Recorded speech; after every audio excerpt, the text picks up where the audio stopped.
చిన్నపిల్లలు ఇప్పుడు 5 సంవత్సరాలు 6 సంవత్సరాల పిల్లలు ఉంటారు. ఆ పిల్లలు ఏం తినకుండా ఉండలేరు. అట్లాగే ముసలి వాళ్ళు ఉంటారు, 60 సంవత్సరాలు దాటిన ముసలి వాళ్ళు ఉంటారు, ఈ షుగర్ పేషెంట్స్ ఉంటారు, అనారోగ్యంతో బాధపడే వాళ్ళు ఉంటారు.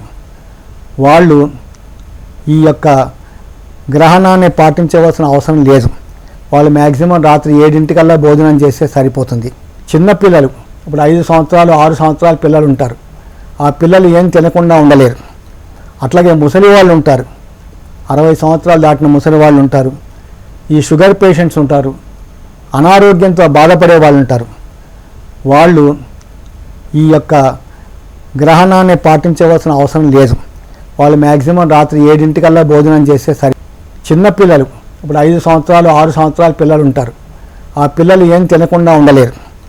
అట్లాగే ముసలి వాళ్ళు ఉంటారు, 60 సంవత్సరాలు దాటిన ముసలి వాళ్ళు ఉంటారు, ఈ షుగర్ పేషెంట్స్ ఉంటారు, అనారోగ్యంతో బాధపడే వాళ్ళు ఉంటారు. వాళ్ళు ఈ యొక్క గ్రహణాన్ని పాటించవలసిన అవసరం లేదు. వాళ్ళు మ్యాక్సిమం రాత్రి 7 భోజనం చేస్తే సరిపోతుంది. చిన్నపిల్లలు ఇప్పుడు 5 సంవత్సరాలు 6 సంవత్సరాల పిల్లలు ఉంటారు. ఆ పిల్లలు ఏం తినకుండా ఉండలేరు. అట్లాగే ముసలి వాళ్ళు ఉంటారు, 60 సంవత్సరాలు దాటిన ముసలి వాళ్ళు ఉంటారు, ఈ షుగర్ పేషెంట్స్ ఉంటారు, అనారోగ్యంతో బాధపడే వాళ్ళు ఉంటారు. వాళ్ళు ఈ యొక్క గ్రహణాన్ని పాటించవలసిన అవసరం లేదు. వాళ్ళు మ్యాక్సిమం రాత్రి 7 భోజనం చేస్తే సరిపోతుంది.